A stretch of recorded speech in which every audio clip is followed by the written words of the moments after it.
Bismillahirrahmanirrahim. Assalamualaikum warahmatullahi wabarakatuh. Perkenalkan, nama saya Uta Elisa dari kelas TNI 2C. Di sini saya akan mengerjakan tugas UTS praktikum.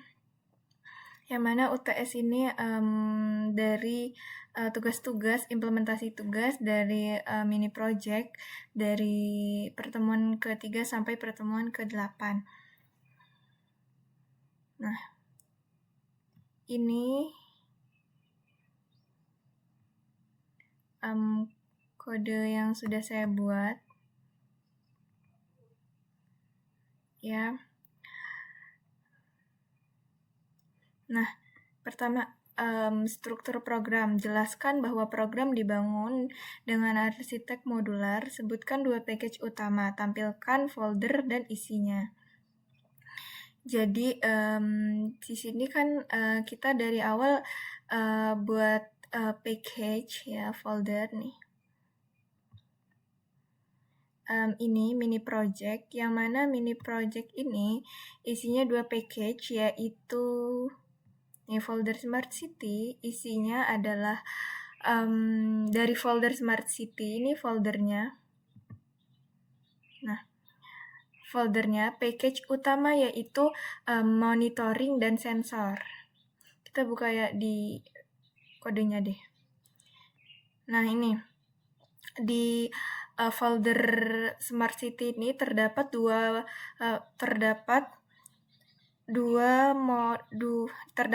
package utama, yaitu monitoring dan sensor. Nah, di dalam sensor ini ada main npm, dan juga init. Di sensor ada sensor simulator dan init juga. Kenapa harus ada init? Karena agar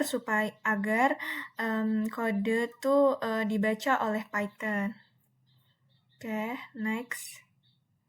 Nah, yang kedua ini implementasi OOP dan inheritance.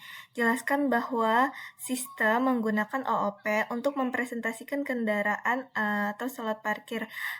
Karena saya tugasnya Smart City, jadi mengimplementasikan Smart City, dan juga jelaskan atribut serta metode pada setiap kelas. Tampilkan kode beserta inheritance-nya, serta contoh inheritance, objek, dan pemanggilan metode. Oke, kita langsung aja ke sini.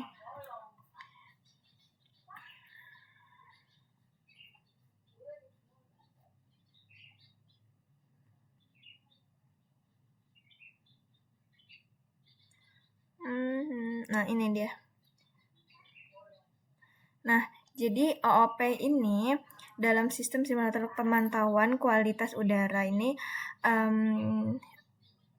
pendekatan OOP, Object Oriented Program, yang digunakan untuk mempresentasikan konsep Smart City, khususnya dalam pengelolaan lokasi dan udara. Oke, langsung aja. Ini dia.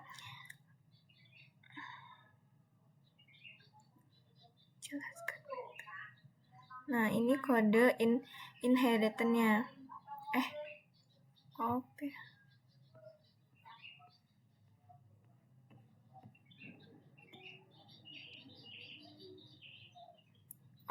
OOP ini OOP dan inheritance.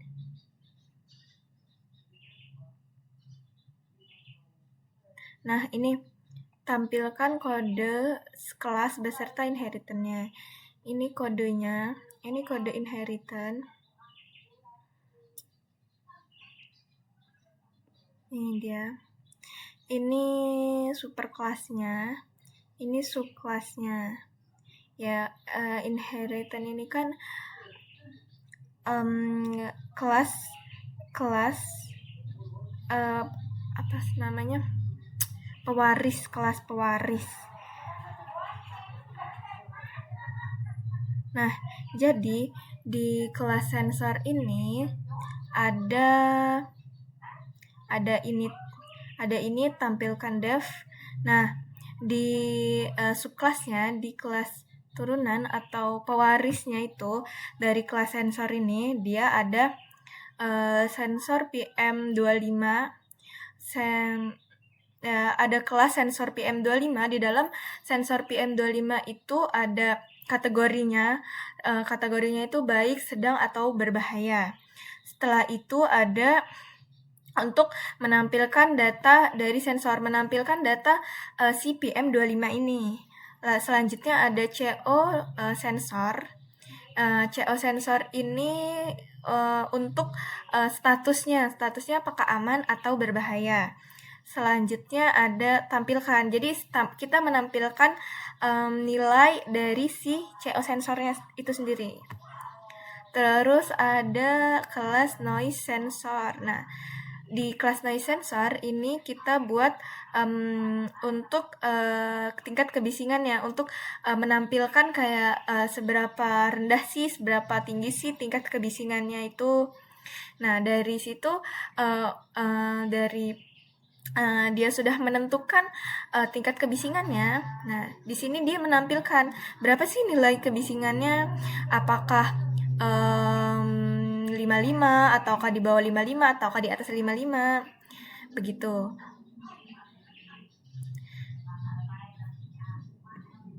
Nah, mengapa kelasnya noise sensor, CO sensor, serta PM25? Karena dari tugas soalnya PM25, CO, dan noise sensor. Jadi metodenya ini untuk menampilkan informasi lokasi dan data lokasi ini dia, coba kita lihat lagi. Nah, objek dan pemanggilan metode. Coba kita lihat.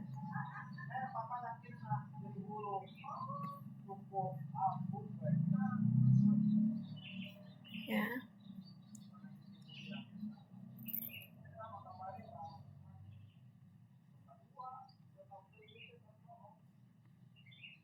Oke.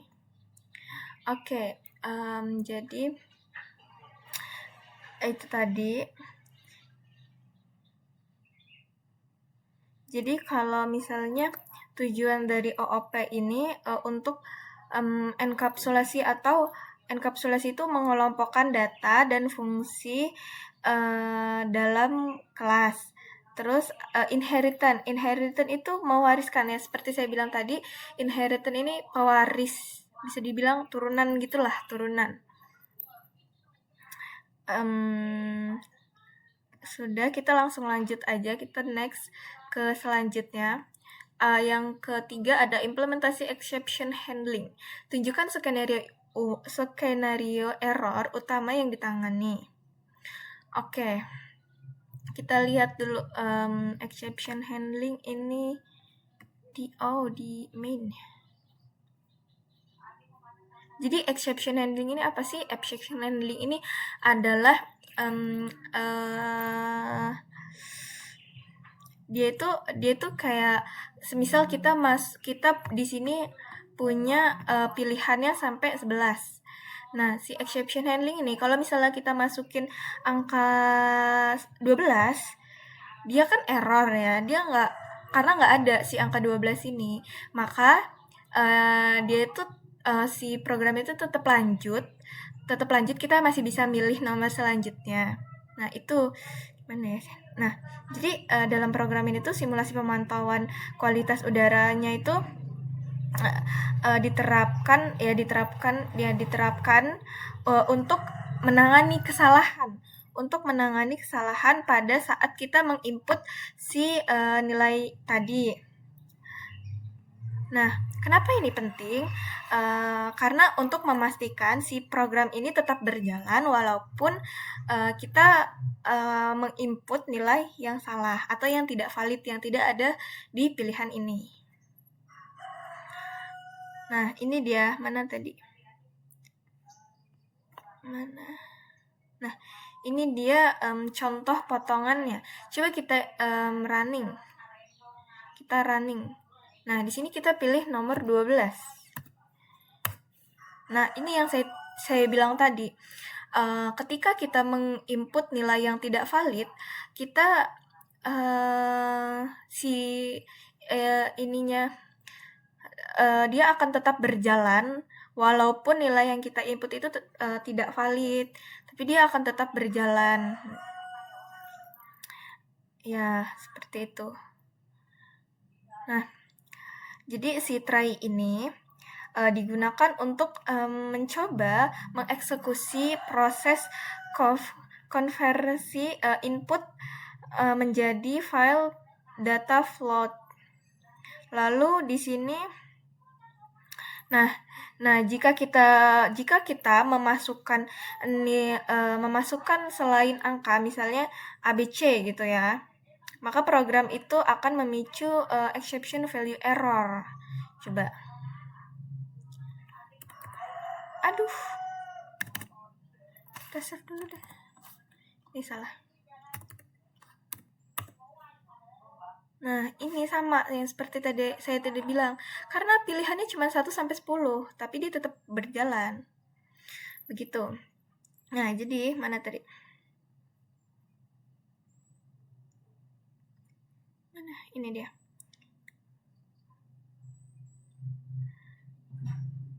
Nah,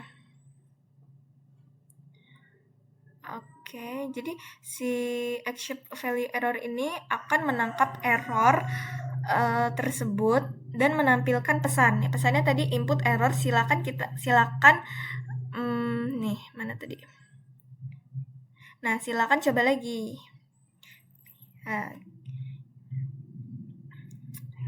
Setelah itu kita langsung ke selanjutnya. Nah, selanjutnya ini ada implementasi generator iterator. Nah, kita disuruh menunjukkan implementasi dari konsep program ini. Jadi, generator itu fungsi yang digunakan menggunakan yield untuk mengembalikan nilai satu persatu. Mana dia generator?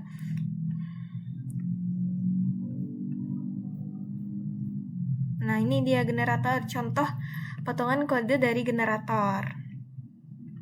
Nih, dia menggunakan yield. Jadi yield ini sama seperti return. Jadi dia tuh mengembalikan nilai satu persatu. Nah, tipe data generator ini atau yield ini cocok digunakan pada data besar atau yang diaksesnya tuh bertahap gitu. Nih, jadi kita pakai yield.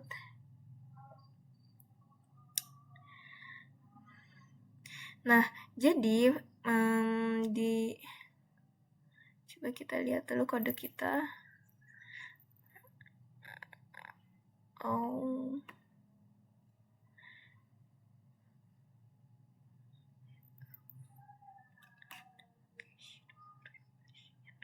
Coba kita lihat yang kode yang lain. Nah, ini juga nih, biasanya contoh generator itu menggunakan for lokasi in lokasi terdaftar.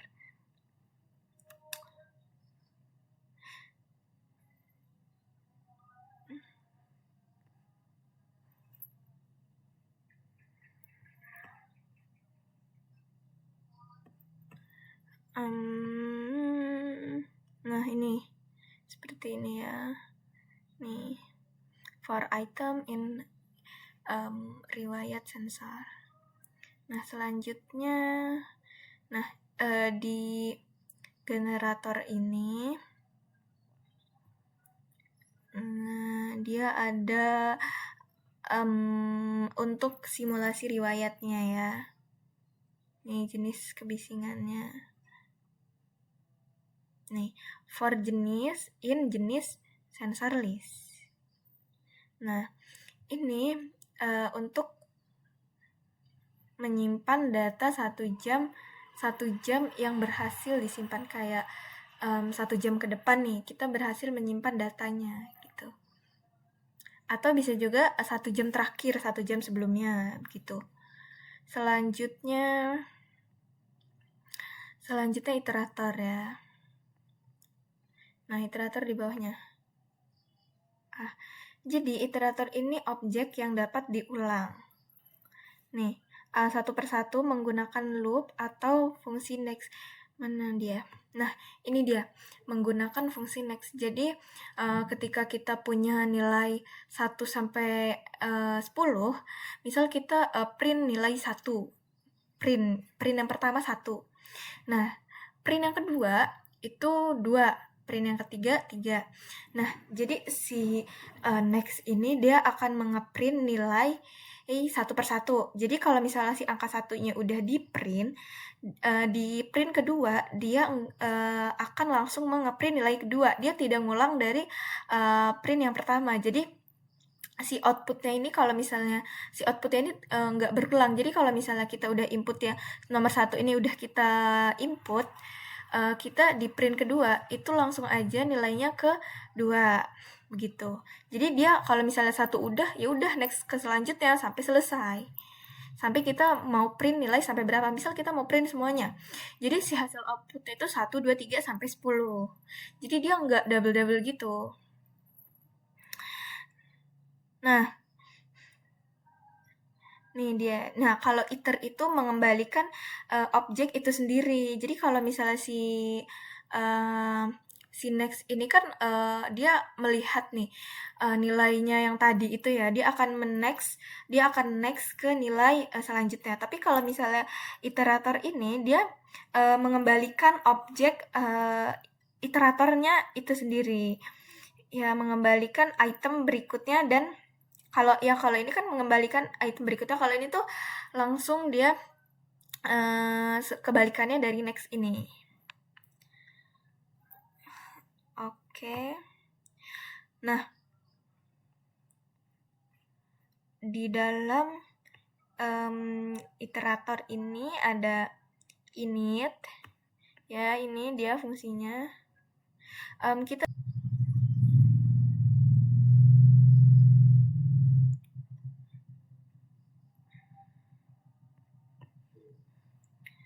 Oke, jadi Nah, jadi ada apa aja sih di iterator ini dia?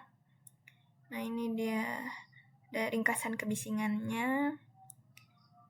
Nah, ini terendah minimal, tertinggi maksimal, rata-rata round. Nah, ini ya. Jadi seperti yang sudah saya bilang tadi, jadi jika dia sudah print, kalau yang next, misalnya contoh printnya ini pertama itu kan rendah nih, pasti hasil outputnya rendah dong, rendah yang kedua tinggi. Jadi si rendah ini udah nggak di print lagi karena udah ada di 1 sampai yang ketiga. Selanjutnya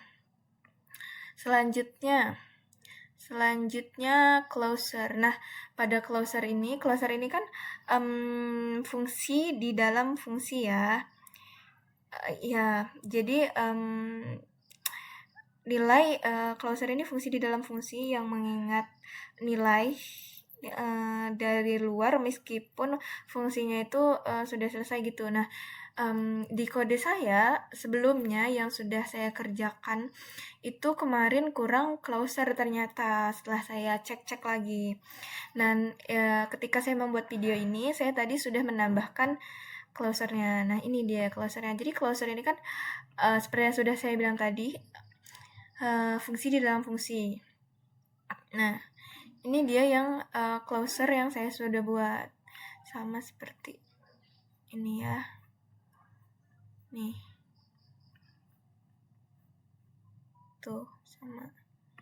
Ya, jadi dia jadi kemarin itu saya kurang teliti. Yang closernya ternyata belum masuk. Dan ini baru saya masukin. Nah, ya, jadi closer itu kan fungsi di dalam fungsi. Jadi dia tuh ya membuat kayak gini fungsi dari si PM25, noise, dan di sini ada waktunya juga. Nah, jadi dia ini membuat di sini saya membuat update data sensor. Nah, jadi di sini tuh kita mau membuat update si kecamatan atau kelurahan itu nilainya itu kita update gitu loh. nilainya kita update, waktunya juga, jadi semuanya tuh bisa kita update. Cuman dari kode yang sudah saya buat ini, dari update ini, nanti deh saya jelasin. Kita running dulu kali ya sambil saya jelasin. Kita running dulu programnya ya. Oke, kita running dulu. Nah, ini kita running dulu. Kita pilih nomor 1. Aduh, di mana tadi nulis? Kita running dulu deh. Nih, kita running 1. Kecamatannya kita pilih Tanjung Karang Palapa. Nah, di sini Tanjung Karang dan Palapa berhasil ditambahkan. Oke, selanjutnya kita pilih menu 2. Nah, di menu 2 ini dia menampilkan status ya, karena di 1 ini kan menambahkan pemantauan. Nah, di 2 ini melihat status udara di semua lokasi. Nah, jadi di lokasi Palapa, Tanjung Karang ini ada data sensornya. Ini data sensor, ini PM25, ini CO. Jadi ini jenisnya PM25, datanya 397, waktunya ada, terus ada noise juga, kebisingan. Nah, ada tingkatnya. Nah, lokasinya Palapa, Tanjung Karang. Oke, selanjutnya pilihan ketiga ya. Jadi di pilihan ketiga ini kan kita mau cari lokasi ya. Kita pilih lokasinya. Tanjung Karang. Nah, mana dia? Nah, ini dia lokasinya. Lokasinya ini, terus dia juga udah nih lokasinya dia sama ya seperti yang 2 tadi. Ada CO-nya, ada noise-nya, ada PM25 dan waktu. Nah, terus kita yang keempat. Yang keempat ini simulator riwayat data sensor. Nah, coba kita pilih. Nah, ini simulasi data sensor 1 jam berhasil disimpan. Jadi ini 1 jam yang berhasil disimpan. Kita lanjut yang kelima. Yang kelima ini lihat riwayat data sensor. Kita lihat. Nah, ini dia banyak. Jadi riwayatnya tadi kan ada 1000 berapa tuh. Nah, ini dia datanya. Dia, kebanyakan nih. Ada waktunya nih, tanggalnya, tahunnya, bulannya, ada waktunya, ada tingkatnya, kebisingan. Nah, ini tingkatnya banyak ya. Ada kebisingan, CO, PM25 tuh banyak banget. PM25. Nah, ini dia. Lanjutnya kita pilihan yang ke-6. Mana? Yang ke-6 ini ringkasan kebisingan. 6. Kita pilih. Nah, di ringkasannya ini, jadi terendahnya ini ada di angka 30.26. Tertingginya ada di 119.6. Rata-ratanya itu 74,41. Selanjutnya, nah ini. Selanjutnya simpan riwayat CSV. Nah, ini. Mana sih CSV itu? Nah, CSV itu yang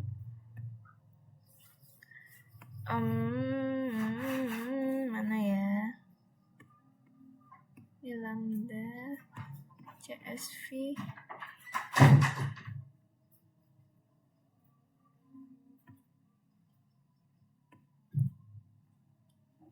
Nih, CSV ya. Ini untuk membacanya.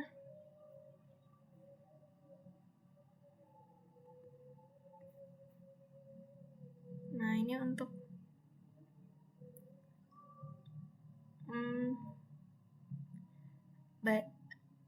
baca, read, write, menulis ya. Ini menulis, sorry saya salah tadi.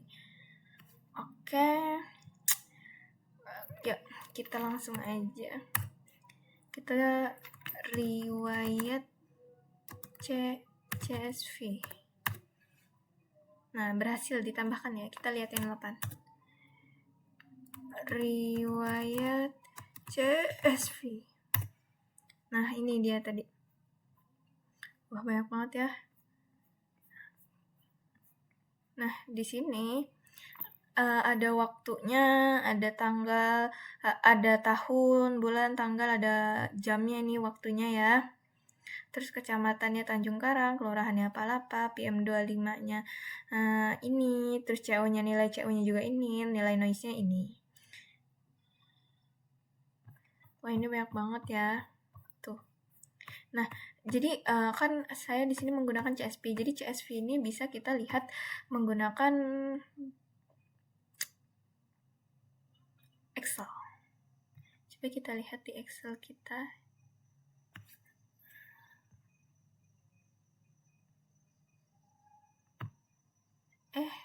Salah ke close.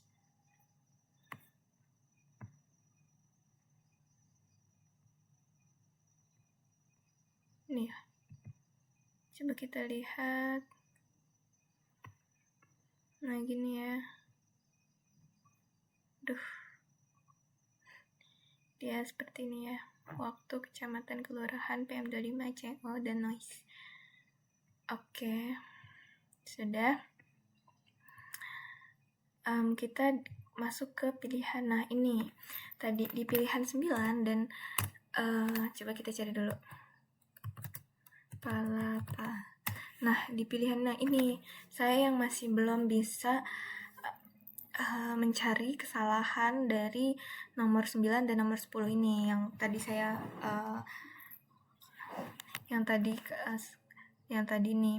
Jadi saya ini tadi sudah saya ganti si kodenya dari minggu yang lalu juga saya sudah ya cari-cari di bagian mana dan saya belum bisa menemukan kesalahannya karena dia setiap kali saya memasukkan lokasi, dia lokasinya itu tidak bisa ditemukan terus. Nah, dari situ saya juga mungkin saya kurang teliti dan saya juga mungkin kurang paham di bagian ini. Dan sama di ini juga, ini sudah saya ganti, sudah saya perbarui kodenya, tapi dia hasilnya masih tetap sama. Yang cari lokasi dan tampilkan sensor serta yang diupdate ini diperbarui. Coba ya, 10. Nah, ini coba kita masukin kecamatannya. Kecamatannya kan tadi Tanjung Karang ya. Tanjung Karang. Nah, ini sama dia tidak ditemukan lokasinya ini. Saya kurang paham ini di bagian mana salahnya. Mungkin emang kodenya dari awal. Saya juga sudah cari-cari. Saya sudah saya belum bisa menemukan kesalahannya ada di bagian mana.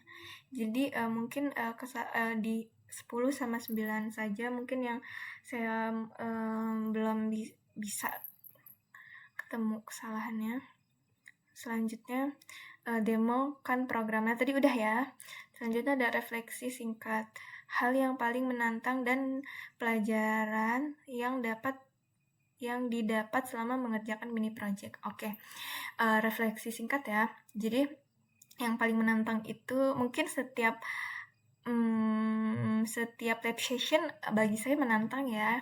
Apalagi di awal-awal itu bagi saya yang mungkin first gitu ya, baru belajar bahasa pemrograman karena saya dari SMA, ini benar-benar kali pertama saya belajar yang mana saya ini nggak ngerti ini apa, ini untuk apa, ini kayak gimana, saya nggak ngerti. Tapi seiring berjalannya waktu saya sedikit demi sedikit paham. Ya banyak yang saya dapetin karena kita ada dari pertemuan ke 3 sampai ke 8. Tentunya dari setiap minggunya pasti ada yang saya dapat. Seperti itu. Jadi dari yang saya nggak ngerti apa-apa, ya sedikit demi sedikit saya mulai paham dan mengerti. Mungkin ada banyak referensi belajar saya, ada dari YouTube, dari AI, dan NetaChat. Tapi kalau NetaChat, bagi saya, di saya kurang paham, karena bukan kurang paham, mungkin karena sayanya tidak memahaminya. Jadi, untuk saya, jadi karena tidak ada referensi, untuk, eee, penjelasannya, jadi itu kan hanya baca. Jadi kalau misalnya saya kurang teliti dalam membacanya, mungkin banyak terjadi kesalahan. Mungkin itu saja bagi saya, dan ya mungkin cukup sekian, penjelasan dari saya tentang UTS praktikum ini. Kurang lebihnya saya mohon maaf. Saya akhiri. Wassalamualaikum warahmatullahi wabarakatuh.